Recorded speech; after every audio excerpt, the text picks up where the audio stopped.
Hello and welcome to this 10-minute routine for front splits. My name is Joëlle and I'll be practicing on a bed today since that's how I finally got my splits, but you can of course practice wherever you're most comfortable. So let's start in a downward dog and we're just going to warm the back in front of the body. So you can pedal the feet, shift the hips, start warming up the hamstrings, and then come into an upward facing dog. So this time warming up the hip flexors, which are also very important for splits. You can look from one side to the other, wiggling the hips, finding any small movements, and then come back into downward facing dog. So we're doing a combination of dynamic and static stretching today. So one more time into upward facing dog, again finding any small movements, keeping the shoulders down the back.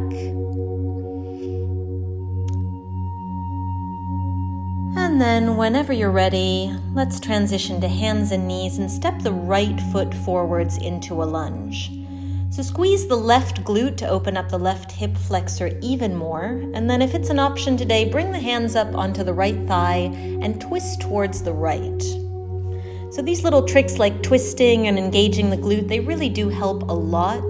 These little shortcuts to encourage the ligaments to let go just a little bit more. So you may want to reach the right hand back towards the right thigh with the left elbow. And then going one step further, bring the upper body back to center and reach back with the right hand to grab the left foot. So that may or may not happen today. You can always use a strap or a towel to bring the foot closer. Or you can simply make an effort to reach hand and foot towards each other. And as with all our stretches, today we'll be here for a total of about 30 to 45 seconds. Just breathing and releasing a little bit more and more over time. So let's release the back foot, and just to warm up a little bit more, start rocking back and forth from a low lunge into a half split. These rocking motions will get at the sciatic nerve, which is that nerve that runs down the back of our leg, and where tightness can really get in the way of those flexibility gains. So go at your own pace and see if every time you come back, you can sink just a little bit lower. Doesn't matter if that front leg doesn't go all the way straight yet. Splits are definitely a journey. I can promise you that from experience. So just make sure to keep breathing here. And the next time you come back, let's hold that half split position. Again, encouraging the front leg to straighten, but mostly thinking about sending the breath into the back of that front leg. And then another little shortcut here, try to lift that front foot off the bed or off the ground. It probably won't actually lift off, but just that effort and that intention will activate some of those little muscles around the top of the leg that need to work in tandem with our bigger muscles to allow us to sink further into the splits.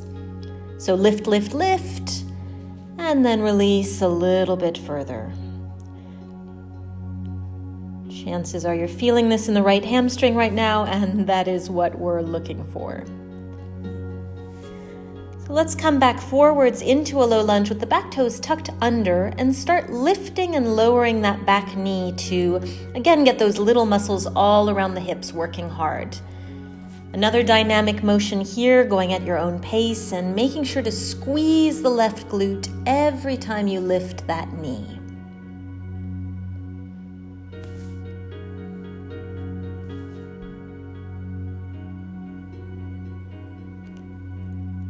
Great job. So let's move on to our left leg now, coming back through all fours and stepping the left leg forwards to a low lunge and twisting to the left.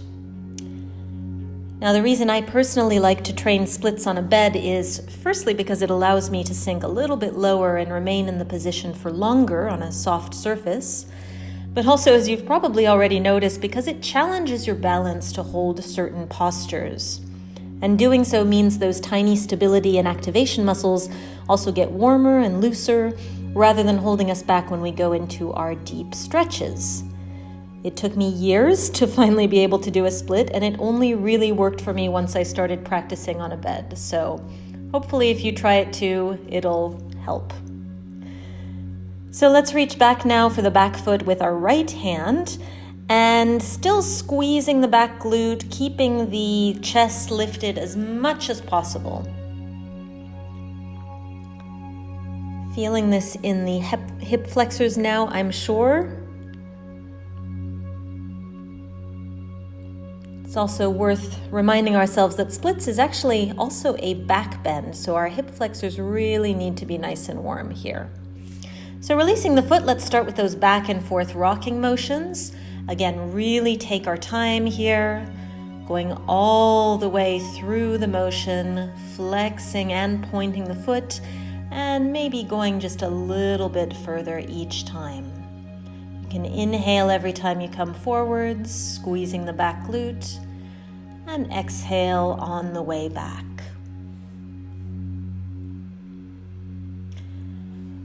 Great job. So let's come into the half split now. Next time you come back, holding here. And activate the left quad and hip flexor. And again, try to lift the front foot off the bed or the ground for 5, 4, 3, 2, 1. And then release and sink into the stretch a little bit deeper, breathing out and keeping some activation in the quad to keep that hamstring engaged. So reciprocal inhibition here. Muscles working in opposition.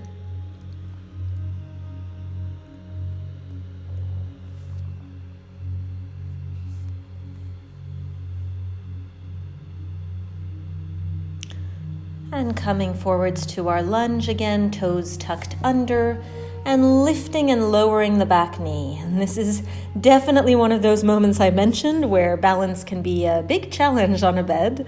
And motions like this one are really, really great to keep our hip flexors and our hamstrings warm, engaged, and healthy. And you might be surprised at how much that can actually make a difference in getting a little bit closer to your splits. So we're almost ready for our splits. Let's transfer back through hands and knees to step the right foot forwards again. And this time, if you can, grab the back foot, this time with both hands. So squeeze the back glute again and make little dynamic rocking motions back and forth just slightly here, pulling the foot closer and closer in towards the glute. And releasing the foot, here we go. You can sink into a split, whatever that might look like for you today. And one final shortcut here, press both feet into the bed. So the top of the back foot and the heel of the front foot are actively pressing down into the mattress. Press, press, press. And then release and see if you can sink a tiny bit more. Let's try that again. Press both feet down for 5, 4, 3, 2, 1, and release just half an inch more. A few more seconds, breathing deeply. You've totally got this. And we will, of course, do the other side. So slowly coming out of the splits, and good luck coming out of them gracefully if you do happen to be on a bed right now. Stepping the left foot forwards to grab the back foot with both hands. And again, finding those small bouncing movements, keeping a steady gaze on a point in front of you to help with balance. Another benefit of practicing on a bed, by the way, is that it is definitely gentler on your knees. And we're just about ready to try our splits on the left side now. So sinking down into your own expression of splits or half splits for today. And again, let's press both feet strongly down into the bed or the ground. Press, press, press down. And then release and sink with a big out breath. And one more time, press the feet down for 5, 4, 3, 2, 1. And release and sink that little bit further. So well done to you for challenging yourself today, and I hope that this routine has encouraged you to be consistent and keep working on your splits. If I can do it, anyone can do it. And whenever you're ready to come out, you can come back into a wide-kneed child's pose. And remember that just 10 minutes can make a difference to our bodies and minds, because sometimes that's all we've got. Thank you for practicing with me today, and have a wonderful rest of your day.